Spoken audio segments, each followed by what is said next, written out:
This week, new students hit the hallways of Millard West. A look at Millard West's new therapy dog. A PSA on the Wildcat Sports Network's new provider. The annual Marchathon hits the surrounding streets. And a look at storm aftermath and its cleanup. All this and more on the MWHS Wildcat News.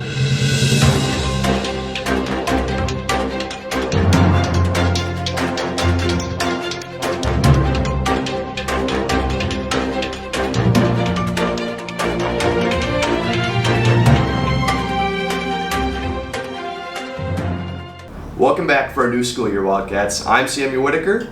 And I'm Landon Swift. With the new school year being underway, plenty of new faces have entered the halls of Millard West. Staff reporters Sophie Novak, Jessica Brown, and Lily Kuba have more. The school doors opened for Millard West on August 8, 2024. With it came a chance for opportunity, achievements, and a fresh start. Every start of the school year includes new students such as the incoming freshmen, or in other cases, new students in general.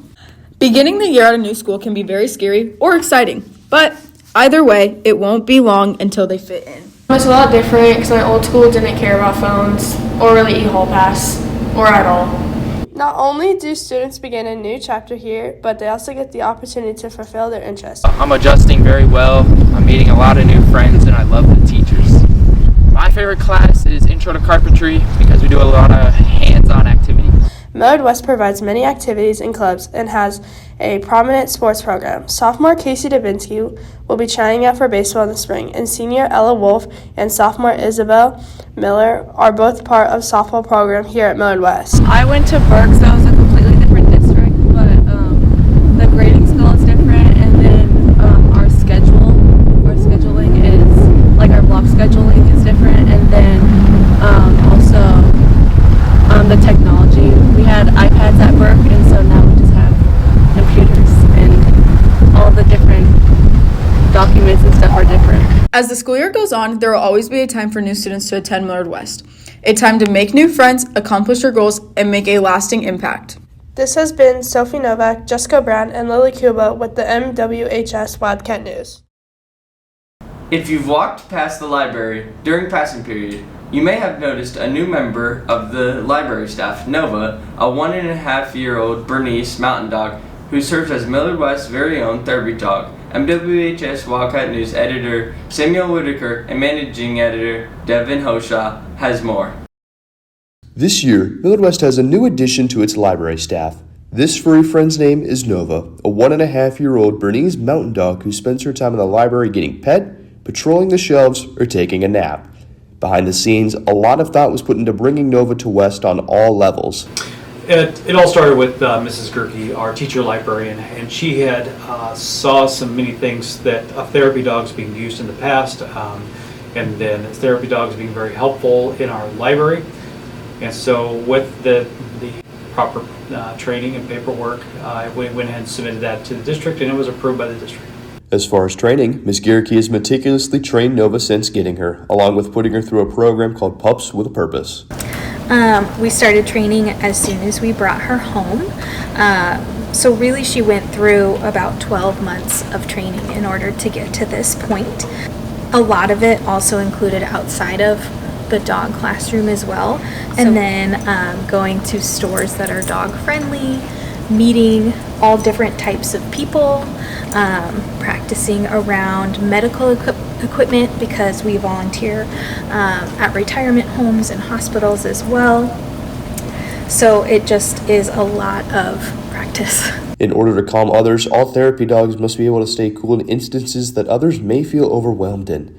This created the perfect job for Nova due to her bringing a calming presence that has already created unbreakable bonds with many students. I met her on the first day of school. I was walking into a library to see what they changed, and I see this dog just peeking out with a happy tail, and I'm like, oh my god, it's a dog, it's super cute. So I just started petting him. When I have a test next block, I just come in, pet her, talk to her, she wags her tail, licks me, and my nerves just go away like that. It's an amazing dog. Even though she's in Wildcat territory, Nova has found a home here at Millard West, supporting her 2,300 plus friends whenever she gets the chance. For the MWHS Wildcat News, this has been Sam Whitaker and Devin Hoshaw. Millard West will host its own homecoming on Saturday, September 21st. Be sure to check out the daily announcements for ticketing information and Spirit Day themes next week. Over the summer, the Wildcat Sports Network saw a change in its streaming provider. MWHS Wildcat News Editor-in-Chief Samuel Whitaker has a quick PSA on how to tune in. Want to cheer on the Wildcats from anywhere? Tune into the Wildcat Sports Network now on our new streaming partner, Huddle.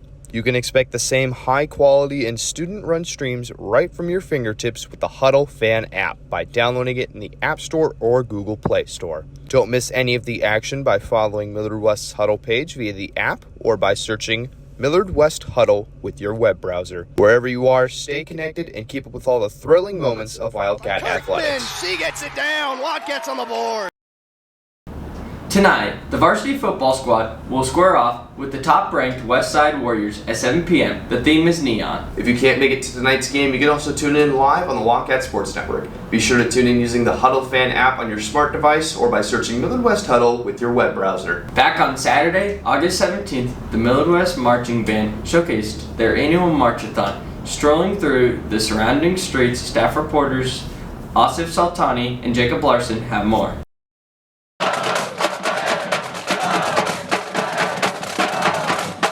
The Millard West Marching Band did their 15th annual Marchathon on Saturday, August 17th. They got to Millard West at around 7 a.m. to prepare and set off at 8 a.m. They do the Marchathon as a fundraiser to help the marching band get funding for the upcoming school year, as there are many expenses that come out throughout the competition season. The route they took contained many different stops for concerts so that fans around the community could watch without having to go far from their homes.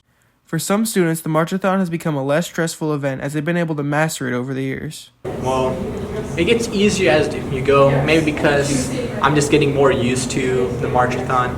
But yeah, it gets easier, and because of that, it becomes more fun.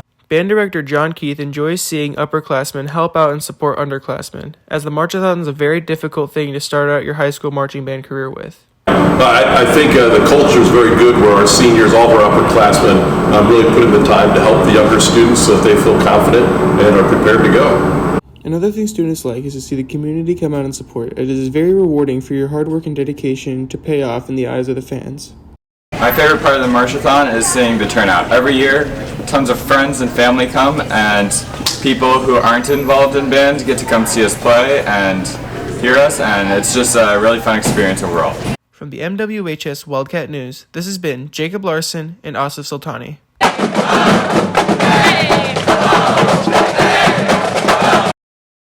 Over the past year, the Omaha metro area has been hit with several severe storms that have caused massive amounts of damage. Staff reporters Vance Wellborn and Tyson Seymour took an inside look at some of the aftermath and cleanup efforts. Wednesday, July 31st, intense thunderstorms with 70 to 90 mile-per-hour winds came through parts of Nebraska and Iowa. These storms not only left behind debris and damage throughout the places it hit, it also plunged over 250,000 people into darkness, leaving people throughout Omaha and Lincoln without power. This outranked previous storm damages, making it the biggest power outage in OPPD history.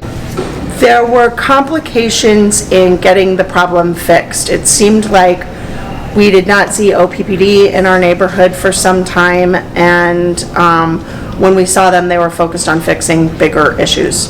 The winds along with the power outages knocked down and ripped apart many people's trees, some people feeling upset due to the emotional attachments to certain trees, and these winds resulted in most front lawns being covered in debris and tree branches or leaves throughout the neighborhood following days of cleanup. I had the news on, so I couldn't really hear much outside, and then I get her, we walk back out to the living room, and I look through our living room window, and I usually see a nice beautiful tree, and I look through my window, and I saw my neighbor's house. And I was like, wait a second, this is not the view I'm used to. However, even though the trees resulted in a need for many neighborhoods to work hard cleaning up debris, some people's fences either got ripped apart or knocked down. Even some people's roofs/shingles coming apart and leaving them in need of repair.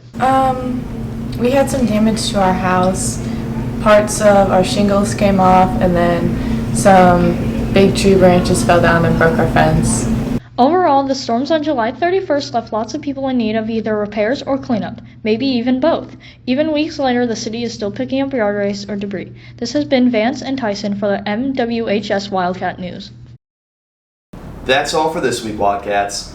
Be sure to check out the Midwest Catalyst online and radio station for more stories like these. For the MWHS Wildcat News, this has been Samuel Whitaker and Landon Swift.